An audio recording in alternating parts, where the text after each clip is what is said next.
The difference between Filipino martial arts here in the Philippines and the United States are the freaking mosquitoes.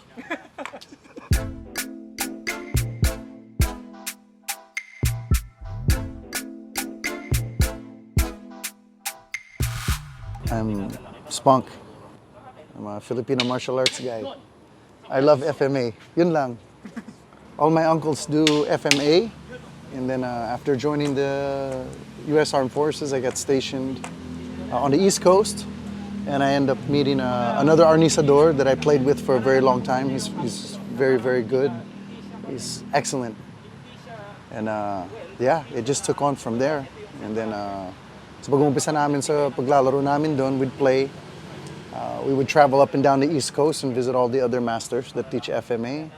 Hanggat nagkaroon ako ng sarili kong martial arts school, and I ended up inviting grandmasters by the dozens to end up at the academy and teach seminars and workshops. In being a Filipino American, I'm like both, right? I'm a product, but I'm also a degenerate. You know what I mean? Like, hindi ka talaga Pilipino, nag-FMA ka. Mucha, hindi ka nagpapaluhan sa Pilipinas. How are you really a FMA player kung hindi ka nakadaan dito, right? And yeah, that's my journey, man. And I've been chasing grandmasters ever since. So everywhere I go, you see, like with Master Nathan and Master Kelvin, Master Glenn, I just travel everywhere, man. And that's it, man. Adik ako sa FMA.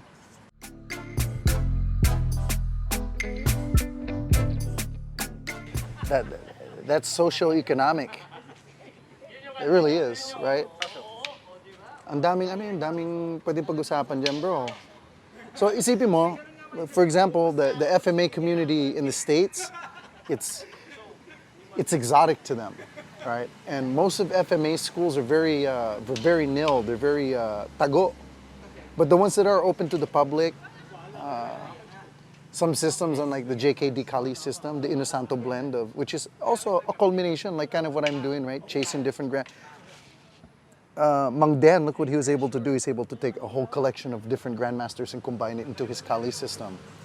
So some schools have it as a secondary art, right? They have it as a supplementary art. It's never a primary. Bihira, if you go to like Bakbakan, Doce Pares, there's some Balintawak schools where they're specifically 100% FMA. But bihira, bro. Most of it are like MMA schools, Taekwondo, Karate, Tang Sudo, a mixture of those Tai Chi schools even. But most of those schools will take a supplementary art of FMA, which is pretty cool because we know FMA can be supplemented to any art. Kahit anong pinag-aaralan mo dyan, di ba? So I think that's what's cool about FMA. I love it that way. My primary mission when I opened my academy was yun lang, all Filipino arts all the time. Walang halo-halo, walang BJJ dito, ha? You know, walang mutay dito. May sarili tayong mga laro ng ganyan eh. We have our own art like that. Concentrate lang tayo doon. Doon natin makikilala natin paka-Pilipino natin. So that's the difference about growing up Filipino-American, right? Like, ang dami kong pwede sabihin na na masama, men, tungkol sa FMA na and there's a lot of things I can say that's good. One of the things is we have more resources than Filipinos. We have financial resources that you guys don't have here. We have the nicer aluminum equipment. We have the nicer padded equipment. Yung mga sticks natin, mas mamahalin yung mga ratan namin. Ang hirap para sa mga grandmaster kumita rito. Ang hirap, bro. Filipino grandmasters have a hard time making money here in the Philippines. As I told you, it's socio-economic. In the States, though, a foreigner, doesn't matter what you are, you could be a Filipino American, which is totally different from being Filipino. They open schools and they actually can make a lot of money doing it. So there's a socio-economic issue there. They barely get to see the grandmaster. So much we can talk about there, man. But I think that's the biggest difference is the economic portion.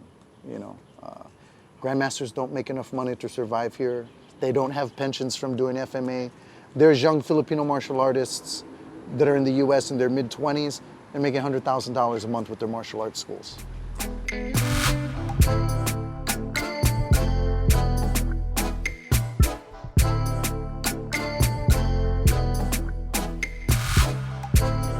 And then I really wish that a lot of Filipino Americans would come here to the Philippines at matikman nila yung paluan dito. Even yung pag-camaraderie dito, iba. Iba, bro. It's so different here. Here, it's like kapatiran, man. It's like a brotherhood. It's so different. You know, like, because yan talagang excitement nila is pagdating ng weekend, ha? Papaluan tayo, punta tayo, di ba? And they're eating together. It's a whole different thing, man. It's all about culture, science, and heritage.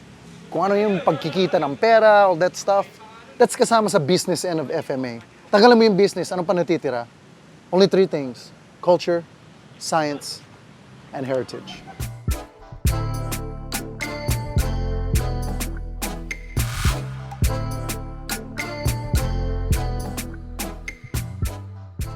No, serious, man. Culture, science, and heritage. That's why I do it. You know? I've been here in the Philippines for 4 years na. Ang dami kong nakakalaro na ng mga maestro dito. Ang dami kong natututunan. I'm part of the research team for the Biomech. So, I'm a researcher for the UP team. So, happy ako. I'm just happy to be alive, man. And, whatever we can do to promote the arts. That's it, man. Addict ako sa FMA. I like that. Ha? Dapat yung t-shirt mo, addict. Yun lang, addict. You can end when you're ready. Hindi, naglalaro lang ako Okay. dito, bro. Sige. Hindi pa ba yun? Ano, hinihintay kita sabihin mo stop. Okay. Ayun, okay, I'm good, but she'll stop anytime. Stop tayo. Sige.